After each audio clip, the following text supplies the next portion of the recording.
We're halfway through 2022 and we're getting more and more information about new games that are just around the corner. So why not take a closer look at some of the most exciting games coming in the near future? Welcome to Outplayed TV, and this is my list of most anticipated games coming soon. Without any specific order, let's jump in. Diablo 4. Activision Blizzard is releasing its fourth game in the popular RPG series, not counting the disappointment that is Diablo Immortal, nor the remake of the second game. And players are torn whether Blizzard can meet the expectations and not release another disappointment, like what happened with Immortal. They're gonna need a win in order to save the IP, and hopefully they have that in mind before making any decisions regarding the monetization model. Compared to the other Diablo games, Diablo 4 will have an open world, similar to an MMO, thus allowing the players to walk their own path and engage in the campaign at their own pace. Blizzard have gone back to the art style of Diablo 1 and 2 with a more gothic and darker world. Many fans were disappointed with the cartoony style of Diablo 3, but remembering the rocky start of both Diablo 3 and Immortal, it still remains to be seen if they can provide ample content for the fans to do for years to come. And God help us if it becomes pay to win. Final Fantasy VII Rebirth. After many years, we're finally getting close to the release of the second part of the impressive remake of one of the best Final Fantasy games out there. However, we recently got the news that the remake is gonna become a three-parter, meaning we're probably gonna have to wait an additional lifetime in order to play the conclusion of the remake. And it's gonna be 3 years since the release of the first part until we can join Cloud and his friends on their adventure. If he can live up to and beat the first installment, there's nothing to say that it won't be a success, and I for one am really excited. Call of Duty Modern Warfare 2. Activision has become the masters of releasing the same game year after year, but with a new name, and it's the same thing this time, but even more confusing as it shares the name with the 2009 game Call of Duty Modern Warfare 2, which was the direct sequel to Call of Duty 4 Modern Warfare. This game, however, is the sequel to the 2019 reboot of Call of Duty Modern Warfare. Yeah, I know, it's weird. But even with the ever-living industry that is Call of Duty, Activision is still able to create some hype for the game.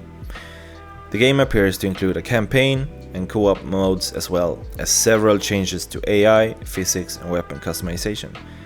But I guess time will tell whether Activision and Infinity Ward can pull off something groundbreaking with this game that doesn't spell pay to win.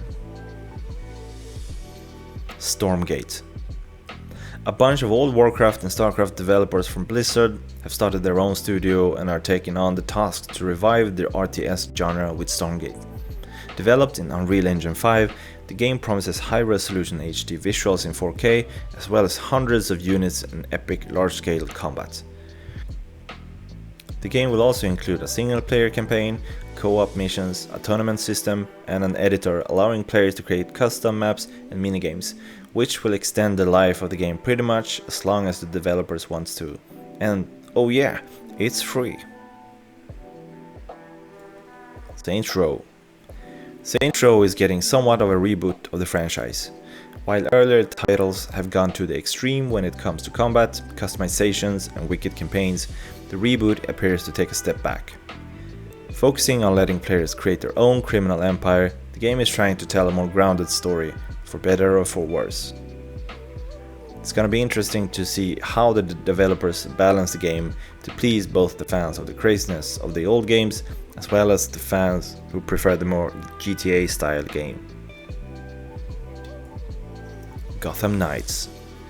Gotham Knights is an action RPG game in the Batman universe, where players step into the role of the new guard of superheroes in Gotham City in the wake of Batman's death. Players will traverse an open world similar to the Spider-Man games as one of 4 playable characters, each with their own playstyle and special abilities. Just like many other RPGs, you will level up your character and unlock more powerful abilities over time. While it can be played solo, the game will offer the possibility to play co-op with friends. It will be interesting to see how it will feel traveling throughout the city.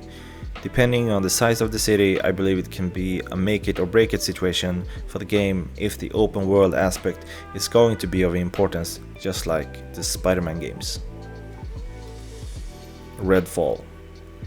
Similar to Left 4 Dead or Back 4 Blood, Redfall is an open world FPS RPG, putting players in a world where vampires have blocked out the sun and threaten to bleed the world dry.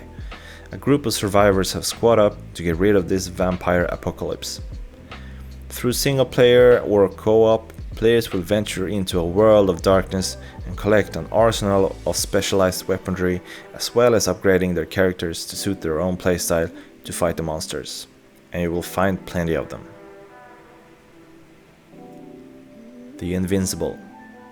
In this single player experience, you play as a scientist who's become entangled in a space race. But as you and your colleagues start exploring, this scientific journey quickly turns bad and you have to use your wits to find out what is happening.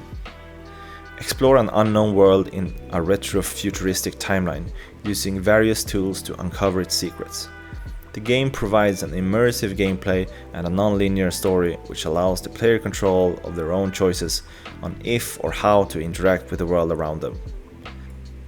The trailer looks stunning and carries a horror vibe to it. Even though I'm not a big fan of horror movies or games, the science fiction nerd inside me is more curious than scared. So we'll see closer to launch which side is strongest.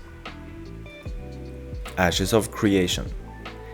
This game is being hyped as the next big MMORPG.